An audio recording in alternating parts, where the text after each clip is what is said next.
Seja bem-vindo, bem-vinda a mais um Lê Responde, o nosso quadro quinzenal aqui do canal, em que eu respondo questões de provas de concursos, da prova de título de especialista em fisioterapia, provas de residência em fisioterapia também, enfim, tudo para tentar te ajudar a estudar por essas questões de provas. Para o Lê Responde de hoje, eu separei duas questões da prova de título de especialista da área de fisioterapia em terapia intensiva neonatal e pediátrica, que aconteceu em 2023. Bora revisar?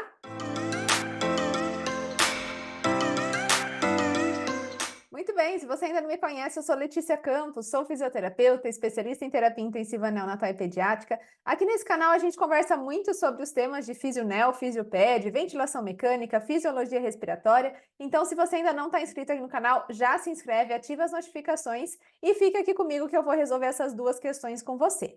A primeira questão que eu separei aqui, como eu já disse, são questões da prova de título de especialista, mas a primeira, o enunciado dizia o seguinte: um recém-nascido de 28 semanas de idade gestacional, gênero masculino, 850 gramas de peso, apresentando ao exame físico gemido expiratório. Aqui a gente já vai selecionar, olha, audível sem estetoscópio. Aqui tem uma informação importante. Assincronismo respiratório, balancim, retração intercostal moderada, retração de tifoide também moderada e batimento de asa de nariz intenso. Raio-X com opacidade difusa com comprometimento dos 4 campos pulmonares. Qual a causa da síndrome do desconforto respiratório neonatal? Já mostrando então que esse paciente apresenta a síndrome do desconforto respiratório neonatal. O valor do boletim de Silverman e Anderson e o grau da síndrome do desconforto respiratório. Olha só, aqui fica muito fácil porque eles colocaram junto ao enunciado o boletim de Silverman e Anderson. Então, fica muito fácil aqui da gente entender qual que é a pontuação que o paciente apresenta. Lembrando que o boletim nada mais é do que uma forma da gente pontuar o grau de desconforto respiratório que o paciente apresenta. Tem um vídeo recente aqui no canal, aliás, foi o último que foi publicado ainda essa semana. Vou deixar aqui no card para você poder assistir, em que eu comento sobre como avaliar desconforto respiratório em bebês. E tem também um vídeo específico do boletim de Silverman e Anderson, o BSA, que eu demonstro como que funciona essa pontuação. Mas, resumidamente, então, o que que a gente vai ter? Uma pontuação, olha, de 0 a 2 para 5 itens, que são esses que ele já foi dando aqui para gente a colinha. Então, era só vir aqui e colar. Olha só, o paciente apresenta gemido expiratório audível sem estetoscópio. Onde que ele está? Ele está aqui, olha. O gemido dele é tão intenso que não precisa nem de esteto para conseguir identificar que ele está fazendo essa gemência. Então, aqui ele já vai ter uma pontuação de 2 pontos nesse item. Daí ele fala também que ele tem assincronismo respiratório, balancim. Quando a gente avalia aqui, olha, o sincronismo respiratório, se está sincrônico, ele vai pontuar 0, se tem um declínio inspiratório, ele vai pontuar 1, mas se tem o balancim, ele vai pontuar 2. Então, aqui nesse item, ele também vai receber 2 pontos. Depois ele fala sobre as retrações, tanto retração intercostal como a retração de tifoide está moderada. Então, a gente vai ter aqui, olha, uma pontuação de 1 e 1 para esses dois itens. E, por fim, batimento de asa de nariz está intenso, então ele vai ter uma pontuação 2 para o batimento de asa de nariz, tá certo? No final das contas, o que que a gente precisa? Somar a pontuação de cada um desses itens e quanto maior a pontuação no BSA, a gente sabe que maior é o desconforto respiratório que esse paciente apresenta. Então, vamos ver aqui, olha, 2, 4, 5, 6, 7, 8. O BSA desse paciente, nesse momento, está sendo de 8 pontos. Por aqui, vamos já identificar quais seriam as possíveis respostas para a gente. Olha só, aqui, BSA de 8, beleza. Aqui, BSA de 10, então essa não é a nossa resposta. BSA de 8 pode ser. BSA de 10 não é a nossa resposta. E aqui a gente também tem um BSA de 8. Pois bem, vamos começar agora então a ver qual que é a causa da síndrome do desconforto respiratório neonatal.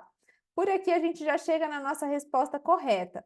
Por quê? Olha só, é um paciente prematuro, ainda prematuro extremo, tá aqui no limite da prematuridade extrema, mas é extremo, de extremo baixo peso, e nesses pacientes, a principal complicação respiratória é a síndrome do desconforto respiratório, justamente por ainda estar em fases muito precoces do desenvolvimento desse sistema respiratório, que leva à deficiência de surfactante. Essa é a principal causa da síndrome do desconforto respiratório neonatal. Então, aqui a gente já tem a nossa resposta correta. E, por fim, com relação ao raio-x, o raio-x é que mostra para a gente como que é a classificação dessa síndrome do desconforto respiratório. Como tem uma opacidade difusa nos 4 campos pulmonares, vai ser aqui uma síndrome do desconforto respiratório grau 4. Portanto, a nossa resposta correta era a alternativa A.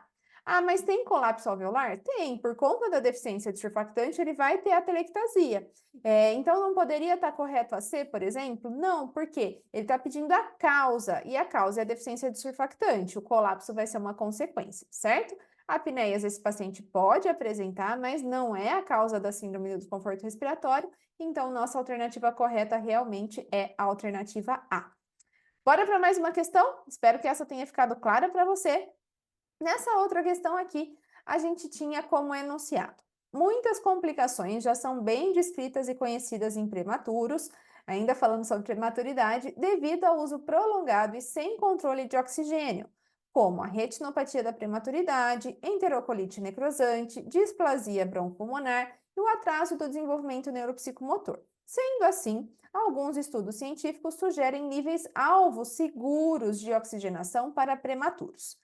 Assinale a alternativa correta. Quando a gente pensa em saturação-alvo, isso vai mudar muito de acordo com a idade do paciente, de acordo com a patologia de base que esse paciente apresenta.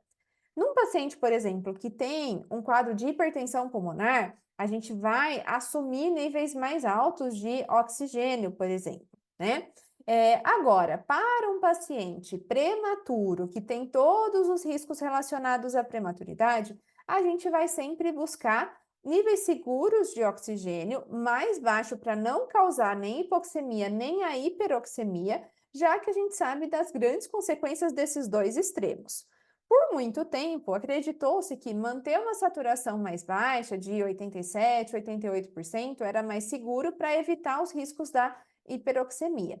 Porém, a gente sabe que isso está gerando, né? Hoje a gente sabe que isso está gerando uma certa hipoxemia, que também vai ter consequências para esse paciente. Então, o que a gente tem hoje de níveis mais seguros são níveis de saturação periférica de oxigênio de 90 a 95%, tá?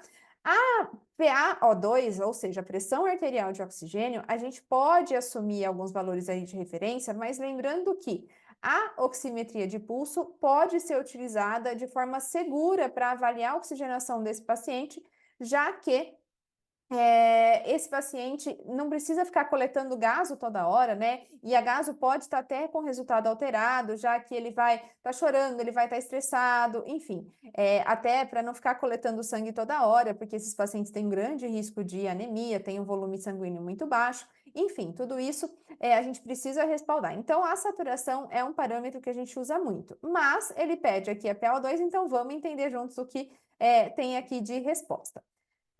Saturação de 87 a 93, não, eu falei para você que antes assumia-se uma saturação mais baixa, agora a gente sabe dos riscos, então 87 é muito baixo, causa hipoxemia. Maior que 93 também não, já tem risco de hiperoxemia. 88 também não, como a gente já falou. E aqui tem a nossa resposta correta, alternativa D, de 90 a 95, como eu já tinha mencionado, e a PaO2 de 60 a 75. Aqui, níveis seguros, saturação de 100%, jamais, né? Paciente que está em oxigenoterapia não precisa saturar 100%. A gente sempre vai buscar reduzir a oferta de oxigênio para manter níveis seguros de oxigenação. Não precisa saturar 100%, porque a gente sabe dos riscos da hiperoxemia para esses pacientes, em especial os prematuros, que ainda não têm um bom sistema antioxidante, né, de combater a formação de radicais livres para conseguir minimizar o risco da oxigenoterapia, tá certo? Então, Espero que você tenha compreendido essas duas questões. Não esquece de deixar o seu like aqui se você gostou desse vídeo. E eu vou deixar aqui para vocês a playlist do Lê Responde para você estudar por outras questões também. Te espero daqui 15 dias no nosso próximo vídeo do Lê Responde.